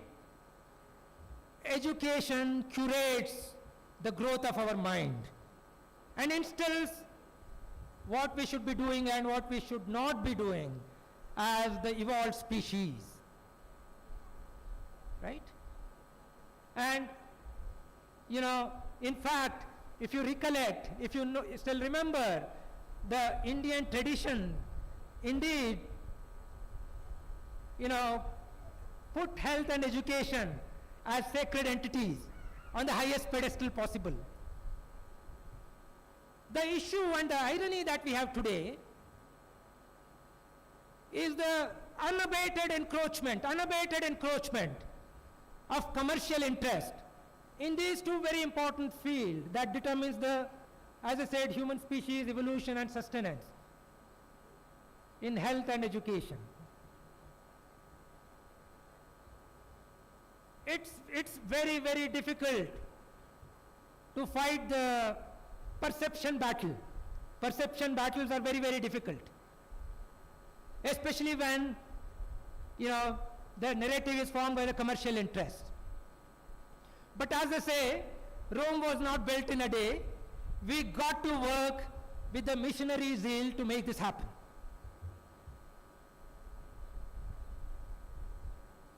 I do see very many positive vectors emanating in the ecosystem.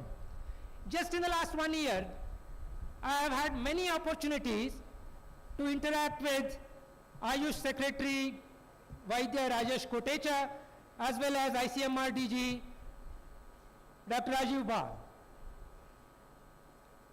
I am really impressed with the clarity of thought both these leaders have and their understanding of the pressing need that we have in the country to bring all the stakeholders of the health ecosystem on the same platform and thereby create the future healthcare ecosystem for the country, which should be different from the Western healthcare ecosystem.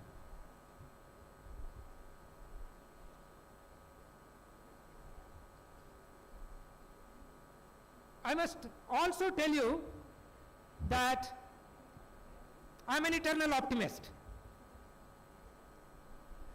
In this country of more than 1 billion people, there is absolutely no dearth of talent and potential. I see it, in fact, every day when students come into IISc from nook and corners of this country, and all of you.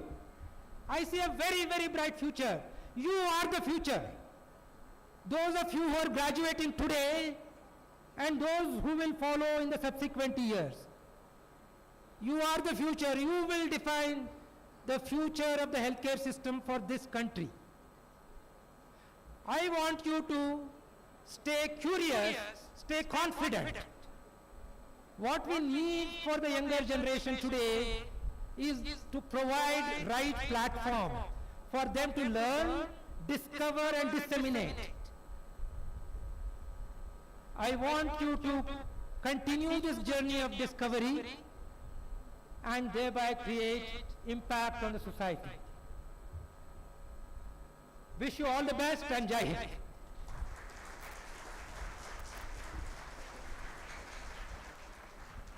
Thank you, sir, for your thoughtful words and reflections. We deeply appreciate your continued association with our university as a mentor and a scientist. We have a special request. We have 2 PhD students and 1 MSc student who have joined us just now. I request Professor Subramanya to please kindly give out the degrees. Amrita MK, under the guidance of Dr. Sangeeta Menon, for the thesis titled A Theoretical Study of 2 Ethnic Performances, Tirayattam and Sarpantullal, Interpretations Using Dhwani Theory.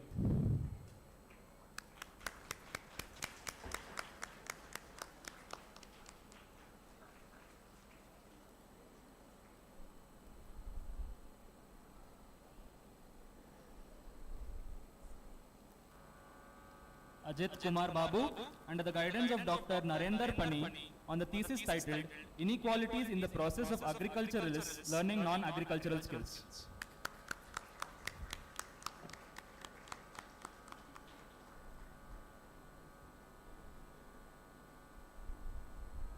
I now call upon MSc by Research student Neela Mizhar, under the guidance of Dr. Abdul Karim, thesis title, A Study on Food and Nutritional Plants Mentioned in Quran and Hadith.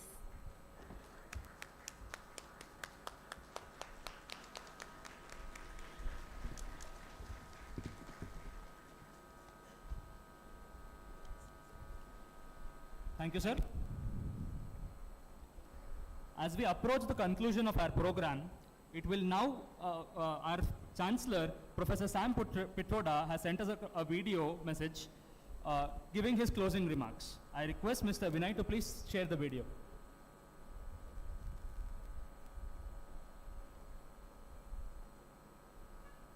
Professor Navakant, Dr.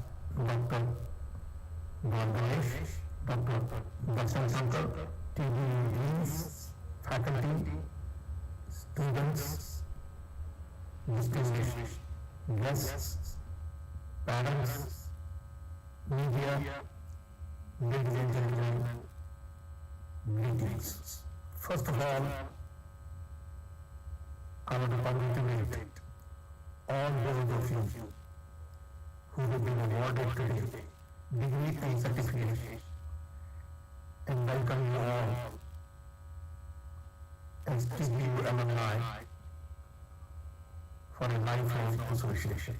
I have read the citation of the DLEAD awardees. The university feels especially honored to have awarded DLEAD to Dr. Swaminathan, Professor Muralidhar Sharma, and Vivek Raghavan for their outstanding societal contributions. Congratulations. This is TDU's third convocation.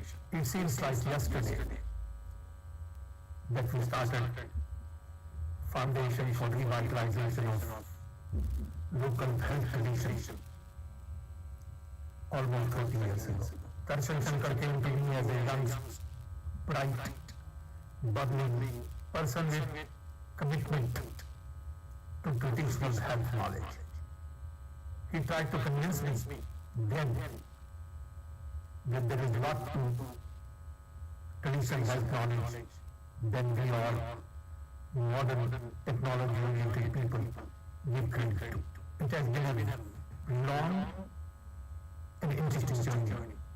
In the process, very many people have contributed a great deal in terms of financial support, knowledge expertise, research initiatives, especially our faculty, our donors, our students, and our support staff have made significant contribution in this journey to get us where we are.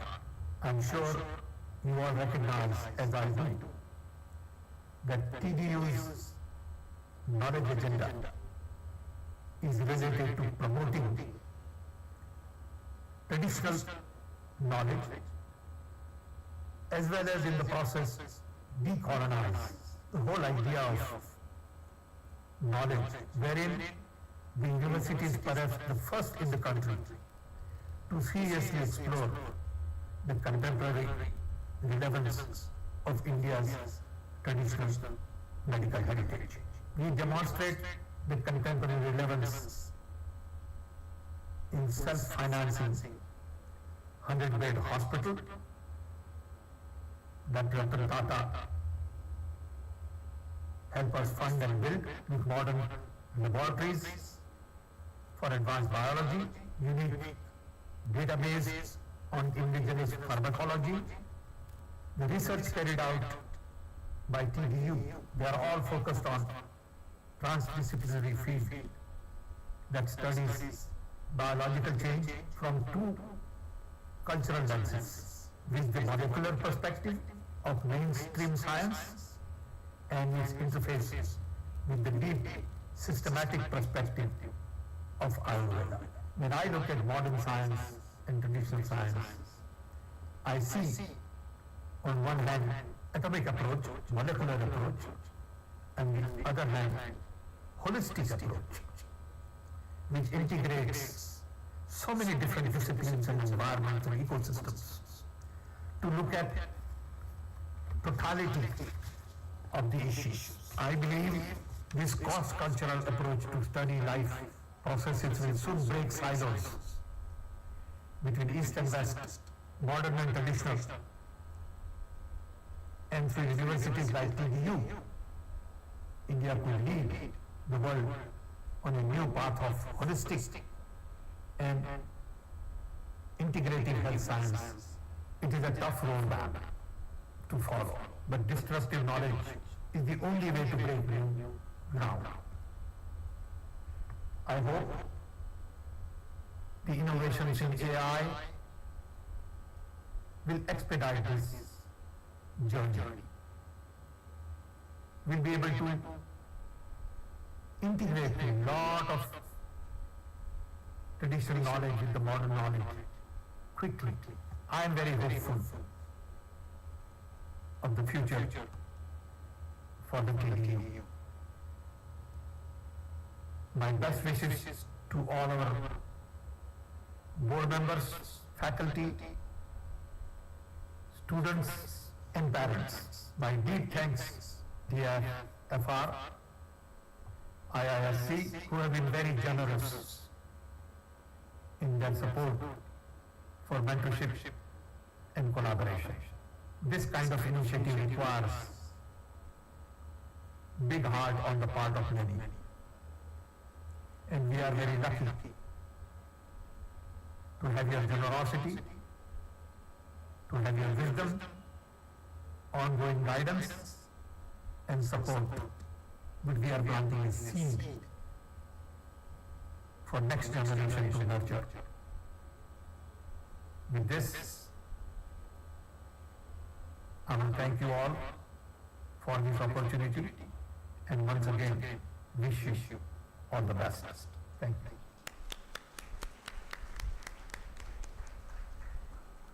It is my pleasure to call upon Dr. Atul Kumar Gupta, COO and Registrar TDU, to propose the vote of thanks.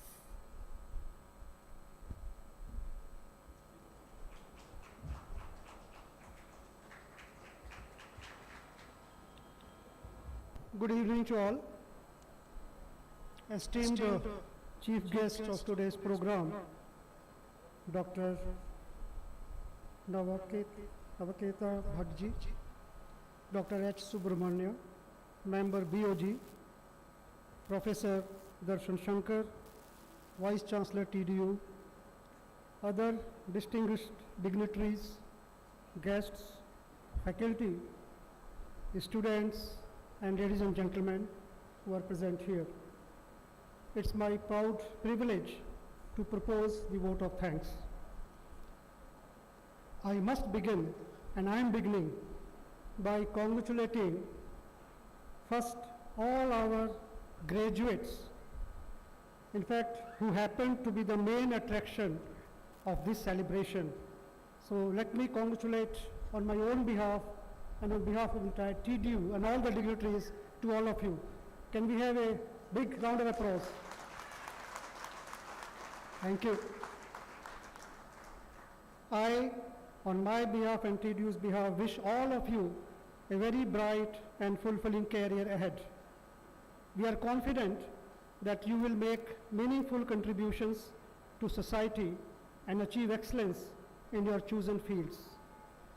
But we do encourage you to stay connected with us as well.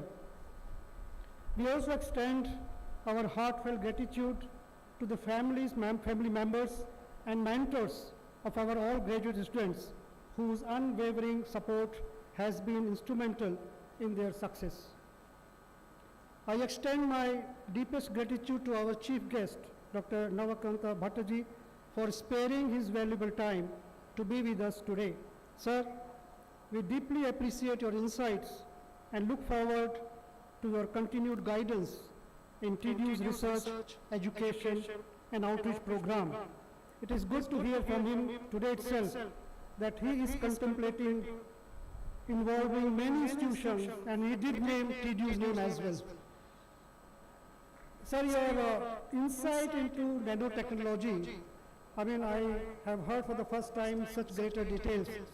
I'm wondering, as a student from conservation of natural resources, we are talking about the micro ecosystems. I don't know, can we start talking about the nano ecosystems also, taking natural resources into play? Let's think over it, sir. Thank you for your insights. Our sincere appreciation to Dr. Soumya Swaminathanji, Vaidya Muralidhar Sharmaji, and Dr. Vivek Raghavan for accepting the DLIT. In fact, this movement has brought great honor and pride to TDU and to us. Your words of wisdom have inspired us all, and we look forward to your continued support and encouragement.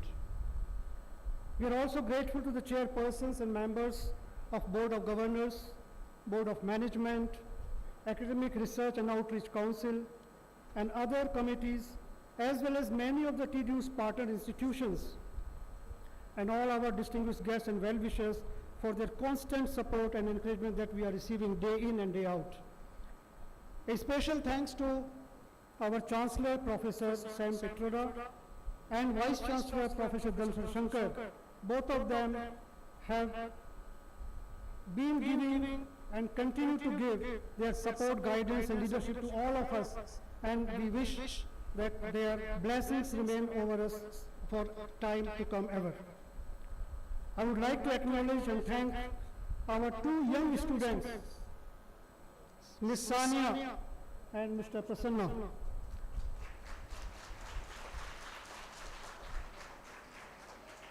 In fact, it has been their exceptional anchoring and coordination for today's event, and of course with utmost perfection. Congratulations and thank you. A heartfelt appreciation to both our deans, Dr. Gurmeet Singh and Dr. Leena Wadia, Dr. Prasanna Shankar and his entire team of doctors and staff from IAIM, our faculty members, which includes eminent professors, professors of practice and visiting faculty, then representatives from our partner institutions, some of them are here, Dr. Vamsi, the researchers, interns and administrative staff for their dedication and contributions to the success of this convocation. I also thank the management and staff of Saranavana, this venue, our venue of today's convocation, for their valuable support in facilitating the successful organization of this event. Naresh, please communicate to them. Last but not the least, I would like to make a special mention of our team of young researchers, interns and students whom you have been seeing right from 3 p.m. Some are assembled here, some are scattered here and there, who have volunteered to take on various tasks in organizing this event seamlessly. Alongside this, I took from our VC, alongside our seasoned administrative staff. See, the fusion of young and seasoned staff, I think, has brought this miracle today. There are many senior administrative staff members. I would not like to name one or two because it may not proper, but all of them, and they know who are they. Their deep commitment and has been, of course, very truly inspiring, and that is why we could reach to this place of this conclusive time of this convocation. I will fail in my duties if I don't make a very special mention for our garden and housekeeping members who have worked relentlessly. Yes, they deserve. I was about to tell in the end, but we have started. Garden and housekeeping members who have worked relentlessly behind the curtain to lay a very solid foundation for this event. A big round of applause for them, please. Thank you once again for your presence here and motivating us. Thank you very much. Namaskar.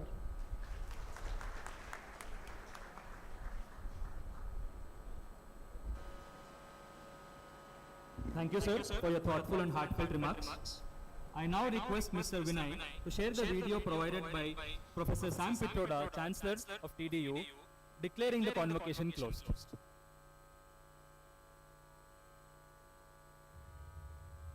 I declare the convocation closed.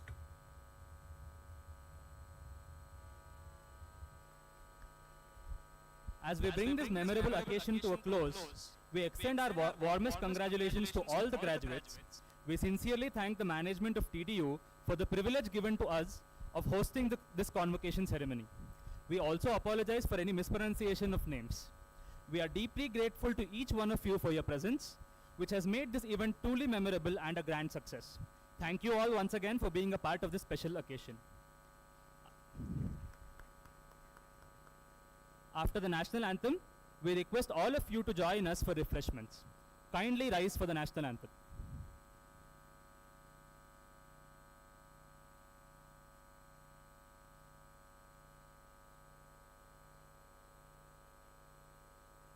Jana Gana Mana अधिनायक जय हे भारत भाग्य विधाता पंजाब सिंध गुजरात मराठा द्राविड उत्कल गंगा विंध्य हिमाचल यमुना गंगा उच्चल जगद्गंगा तव शुभ नामे जागे तव शुभ आशीष मांगे गाहे तव जय गाथा जन गण मंगल नायक जय हे भारत भाग्य विधाता जय हे जय हे जय हे जय जय जय जय जय जय हे जय गण मन अधिनायक जय जय Thank you all.